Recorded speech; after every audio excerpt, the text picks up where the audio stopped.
그러면 만약에 잘 살게 됐고 인구도 많아졌잖아요. 그죠?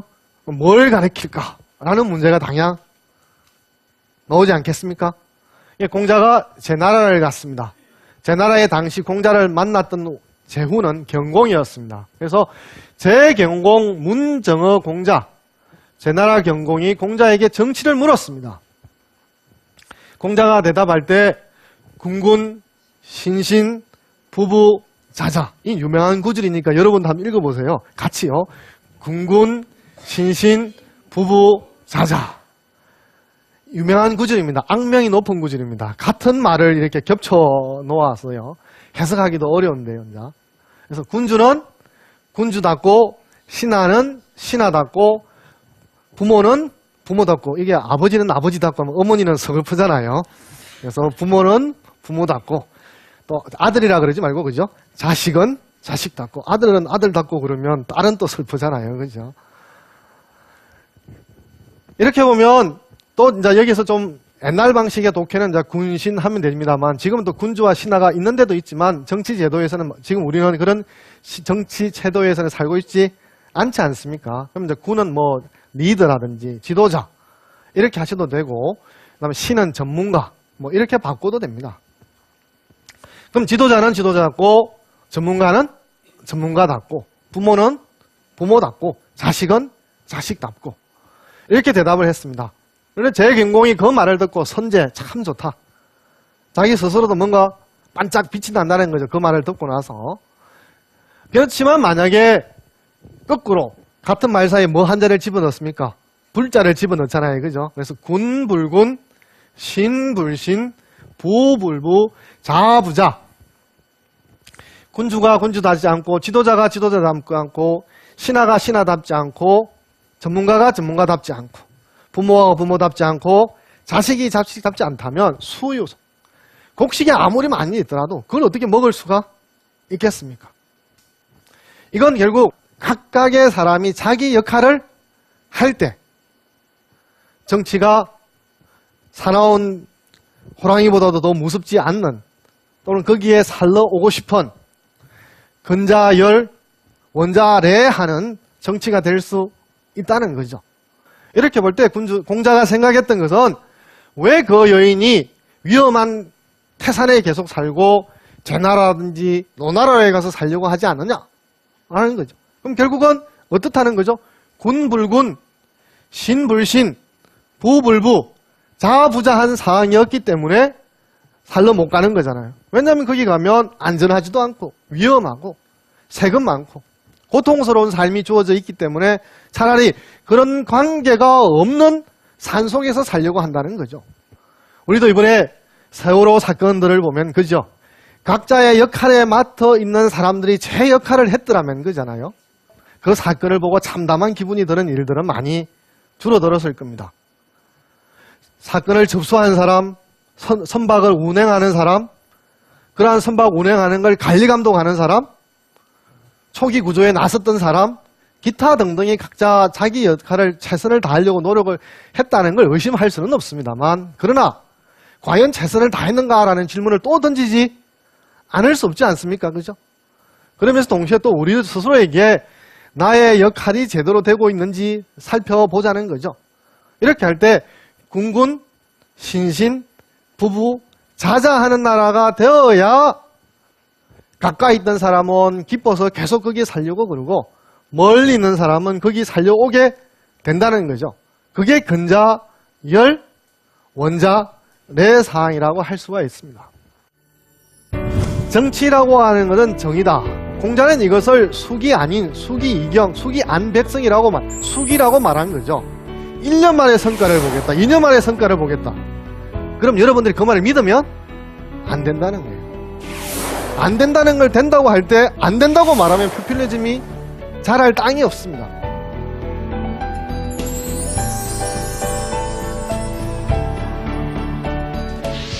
그러면 이런 정명이라는 원칙을 가지고 구체적으로 정치 행위를 이제 어떻게 해야 될 것인가요? 원칙만 가지고 되지는 않지 않겠습니까? 그죠? 그래서 개강자라는 논하의 실력자가 공자에게 정치를 묻습니다. 공자가 대답을 합니다. 정자정야. 자, 소리정, 숙감부정. 또 다른 상해에서 자하라고 하는 공자의 제자가 하나의 관리가 됐을 때 또 출발하기 전에 공자한테 궁금하잖아요. 그죠? 알고는 많이 들었습니다만 출발하기 전에 어떻게 해야 될까요? 또 묻습니다. 그러니까 공자가 무욕속, 무견소리, 욕속 즉 부달, 견소리 즉 대사불성 이렇게 말을 하고 있습니다. 위에서부터 보면요. 정치라고 하는 것은 정이다. 정치 정자와 올바른 정자가 뜻이 발음이 같죠. 그죠? 이게 군군신신할 때 같은 음이 같은 말을 이제 되풀이하는 게 이 당시에 이제 장문 문법이기도 하고 언어를 운용하는 법이기도 합니다. 그래서 이 정이라는 건 올바르다는 건데 올바르려고 하면 기준이 있어야 됩니다. 그래서 이 정이라고 하는 것은 기준이라는 뜻도 있고 모범이 된다는 뜻도 있고 그 기준을 가지고 자기 스스로를 규제한다는 뜻도 있고요. 그게 이제 자기를 바르게 한다는 거죠. 기준 세워놓고 그 기준을 자기에게 적용을 하지 않으면 자기 규제를 하지 못하는 거예요. 자기는 예외이려고 그러고 남만 규제하려고 그러면 다른 사람만 규제하려고 그러면 그건 제대로 된 규제가 아닌 거예요. 그건 삐뚤어진 거잖아요. 올바른 게 아니고 삐뚤어진 거잖아요. 이런 말에 의해서 정의라고 하는 것은 올바른 기준이 먼저 서야 되고 그 기준이 있으면 그 기준에 자기를 적용해서 자기 스스로를 규제해야 되고 그래서 삐뚤하게 서 있는 게 아니라 똑바르게 서야 된다는 거죠. 이렇게 할 때 당신이 이런 올바른 기준에 의해서 자기를 이끌어 간다면 누가 감히 삐뚤어지려고 하겠습니까? 저도 마찬가지입니다만 한 번씩 자식들에게 역습이라든지 뜻밖의 역공을 다는 경우가 있어요. 어떤 경우인 줄 아세요? 아빠는 그때 그랬잖아. 그죠? 저도 잊어버리고 있었지만 아이는 기억하고 있다가 그 한 방에 제가 무너지지 않습니까? 왜냐하면 저도 그 기억 나거든요. 그럼 저는 하지는 않고 애한테 그렇게 요구한다라고 하는 것은 어불성설이지 않습니까? 그럼 나는 내 마음대로 해도 되고 아이는 자기 마음대로 하지 못하고 내가 요구하는 대로 하라고 그러면 공평하지도 않고 평등한 관계도 아니지 않습니까? 그죠? 그럼 결국은 제가 정하지 못한 거죠. 삐뚤어져 버린 거죠. 그러니까 아이한테 이걸 하라고 말할 수 없는 거죠. 그 다음에 두 번째 자아에게 해준 이야기는 뭐냐면 빨리 하려고 그러지 말라. 그 다음에 작은 이익을 보려고 그러지 말라. 빨리 서두르다 보면 가고자 하는 곳에 부달, 이러지 못한다. 작은 이익에 사로잡히다 보면 큰 일이 이루어지지 않는다라는 거죠. 우리가 재난이 일어나면 사후 수습을 어떻게 하고 대책을 어떻게 세워야 된다고 하지 않겠습니까? 그죠? 그게 오랜 시간을 두고 만들어서 10년이 가고 100년이 가고 1000년이 가는 제도를 만들어서 다음 후손들에게서도 모범이 돼야 되지 그잖아요. 하루아침에 뚝딱 만들어서 10년 뒤에 아무 소용이 없고 뜯어고치는 걸 만들면 그 비용도 낭비지 않습니까? 그죠? 빨리 하려고 하면 안 된다는 거죠. 이렇게 할 때 자기 통제의 리더십을 발휘해야 된다는 거죠. 공자는 이것을 숙이 아닌 숙이이경, 숙이안백성이라고 숙이라고 말한 거죠. 자기 스스로 통제를 하지 못한 사람이 남을 이끌어가야 되겠다라고 한다면 그건 말이 되지 않는 거라고 보는 거죠. 자기는 규정에 예외이기를 바라고 다른 사람은 규정에 적용되기를 바란다면 그러면서 왜 다른 사람들이 왜 규정을 지키지 않을까? 이렇게 말할 수가 없다는 거죠. 규정을 만들면 자기 스스로도 그 규정의 예외자가 되지 말고 그 규정의 적용자가 되어야 된다는 거죠. 그리고 빨리 효과를 보려고 하지 마라. 하나의 일을 할 때 결과가 나오기 전까지 그죠? 얼마나 시간이 걸리지 않습니까? 이게 가장 어울리는 게 맹자의 알묘조장이는 고사입니다. 송나라 농부가 농사를 지었어요. 벼를 심었어요. 그런데 이 농부의 지금 마음과 머릿속에는 온통 뭐로 지금 가득 차 있냐 그러면 벌써 가을이 됐어요. 어떻게 해요? 베야지요. 탈곡을 해야지요. 쌀이 나왔지요. 어떻게 해야 되죠? 밥도 먹고 떡도 먹고 모든 걸 다 만들어 먹어야 돼요. 이런 마음으로 있는데 다음날 논에 가보니까 이놈은 아직도 익을 생각은 전혀 안 하고 어제에 비해서 0.1mm도 안 자란 것 같아요. 마음이 답답하고 깝깝하고 환장할 노릇이죠. 그래서 이 사람이 논에 들어갔어요. 무슨 일을 했는지를 알아요? 살짝씩 자라는 걸 도와줬어요. 그랬더니 마음이 뿌듯하잖아요. 야, 나 얘 벌써 한 3cm 자라게 해줬어. 그죠? 힘들었죠, 그죠? 집에 돌아와서 가족들에게 이렇게 하면서 나는 오늘 엄청나게 큰 일을 했다. 지금 피곤해 죽겠다. 빨리 마사지 좀 하고 맛있는 물도 좀 가져오고 수박도 썰어오라고 막. 이러다가 이제 자식이 용기를 내서 아버지 무슨 일 했어요? 이렇게 물으니까 벼가 자라는 걸 도와줬다는 거예요. 이게 얘가 이제 갑자기 뭔가 반짝하는 게 있어서 논에 가봤더니 무슨 일이 벌어진 줄 아세요? 다 썰어져 버렸어요. 뿌리가 뽑혀가지고.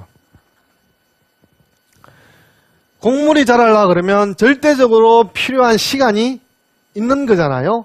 그 과정을 뛰어넘고 자랄 수는 없는 거잖아요. 이 마찬가지인 거잖아요. 여기서도. 절대적으로 필요한 시간을 보장을 해야 되지 그거 하지 않고 성과를 보겠다고 그런다면 되지 않는 거죠. 특히 정치 지도자가 되면 자기가 중요한 자리가 있으면 1년 만에 성과를 보겠다. 2년 만에 성과를 보겠다. 그럼 여러분들이 그 말을 믿으면 안 된다는 거예요. 이게 포퓰리즘이 딴 게 없어요. 안 된다는 걸 된다고 할 때 안 된다고 말하면 포퓰리즘이 잘할 땅이 없습니다. 안 되는데 된다고 그런다고 해서 여러분이 된다고 믿어버리면 포퓰리즘이 기성을 부리게 되는 거죠. 남들이 그런 말을 하면 좋아하니까 그냥 던지는 거예요. 아무 대책도 없이. 디테일이 없는 거예요. 계획이 없는 거예요. 정치를 브랜드라고 생각하는 거예요. 이게 그 동양식 또는 노노식 중용입니다. 자기가 판단해야 돼요. 판단하고 자기가 움직여야 되는 거죠.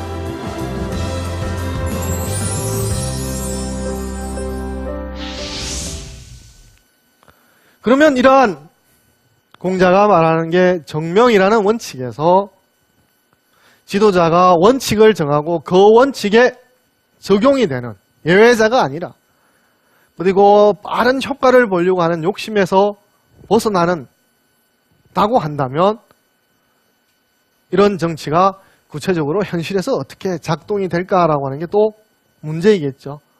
왜냐하면 중요한 것은 결정적인 건 원칙이지만 그 중요한 것이 현실에서 발현되는 것은 중요한 건 뭐죠? 세세한 것이고 디테일입니다. 원칙만 가지고 있다 그래서 현실에 코드 꽂은다 그래서 바로 실현되는 것이 아니잖아요. 그죠? 중용에도 보면 세세한 것에 대해서 간절하고 성실하고 그렇게 할 때 효과가 드러난다고 했어요.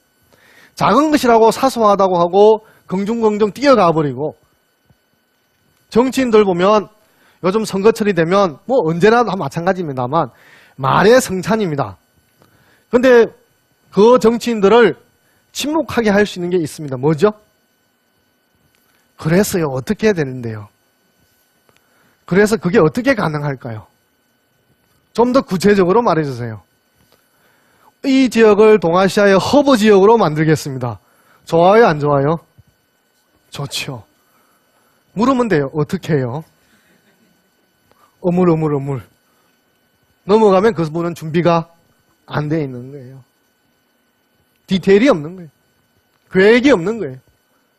좋으니까 그냥 남들이 좋다고 말하니까 브랜드처럼 정치를 브랜드라고 생각하는 거예요. 그 사람 믿고 여러분들이 찍어주면 정치가 제대로 될 리가 없는 거잖아요. 그죠?